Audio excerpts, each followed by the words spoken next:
Olá, tudo bem? Hoje nós vamos falar do empregado rural.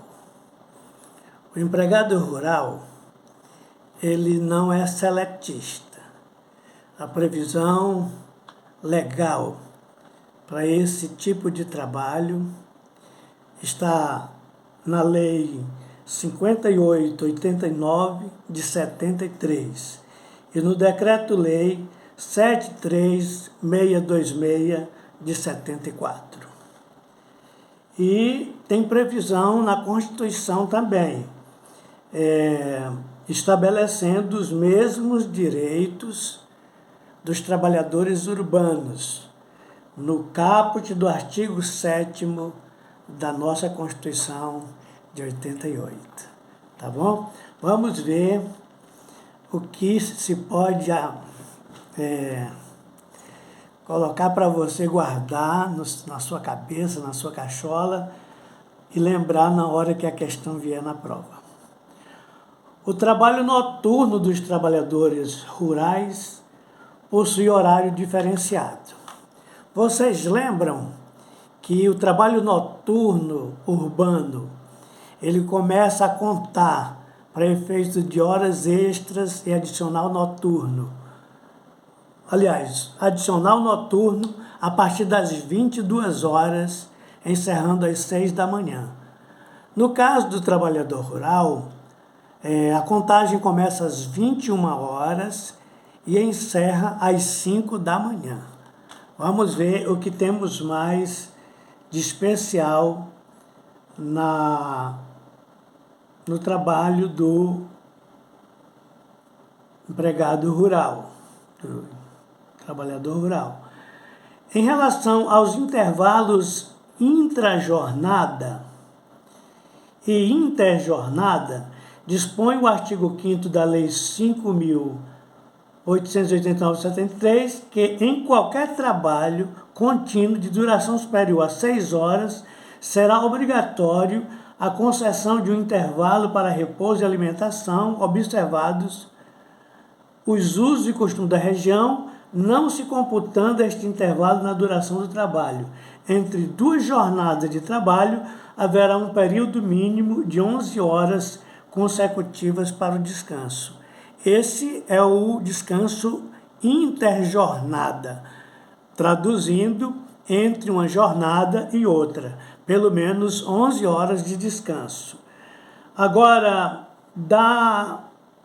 do intervalo intrajornada, haverá pelo menos 1 hora, no mínimo 1 hora de descanso para repouso e alimentação do empregado rural. Tá certo?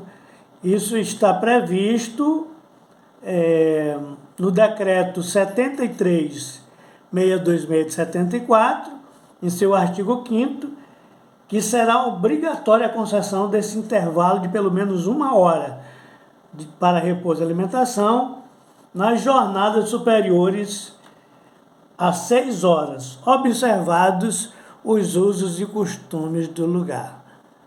É interessante essa observação, porque esse tipo de procedimento pode mudar de um estado para outro, de uma região para outra, já que existe uma série de leis que o município pode legislar, que o estado pode legislar e que a União pode legislar.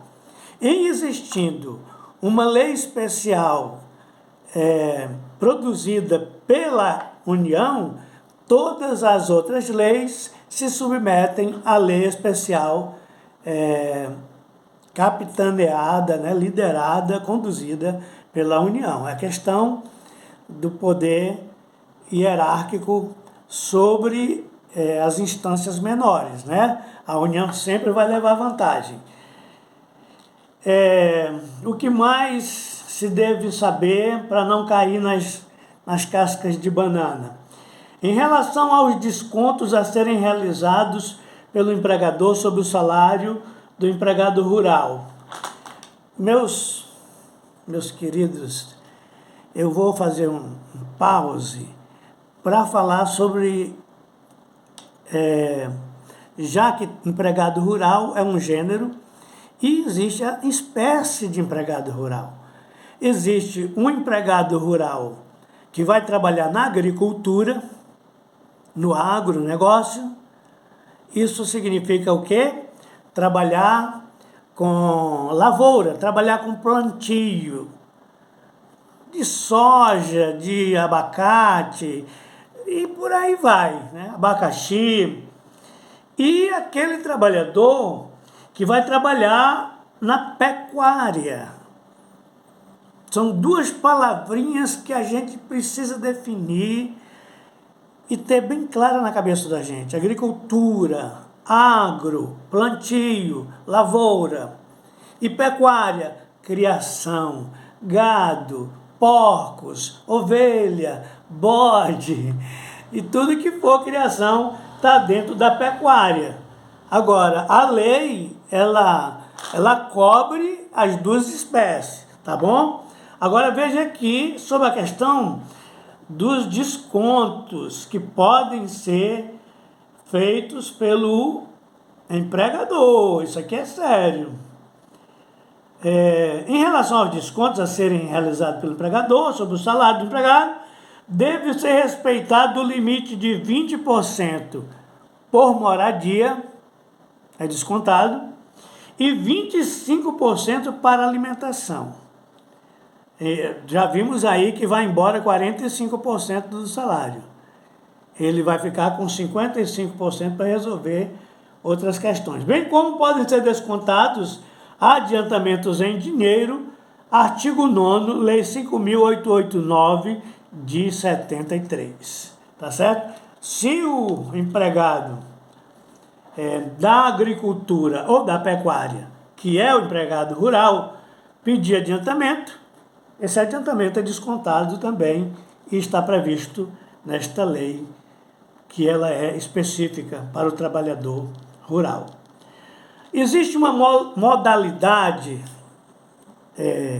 ainda dentro do empregado rural, do emprego rural, que é o empregado rural safrista.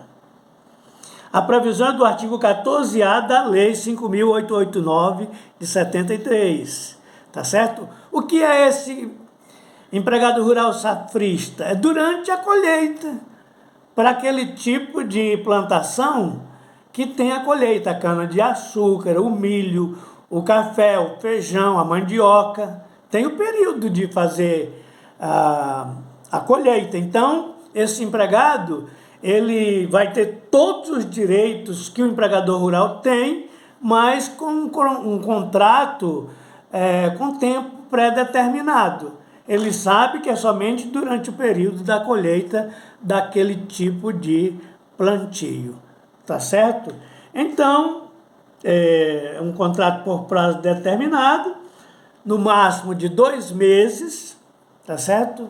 E que vai constar na carteira, na CTPS, né? Ou, para quem prefere, a carteira profissional da Previdência Social.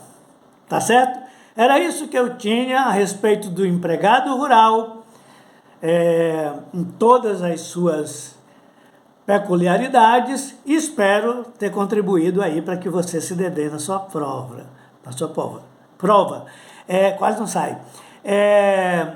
Curta, comente e compartilhe. E não deixe de se inscrever no canal, porque a gente tem muita coisa ainda para repartir com vocês. Fiquem com Deus e até o próximo vídeo.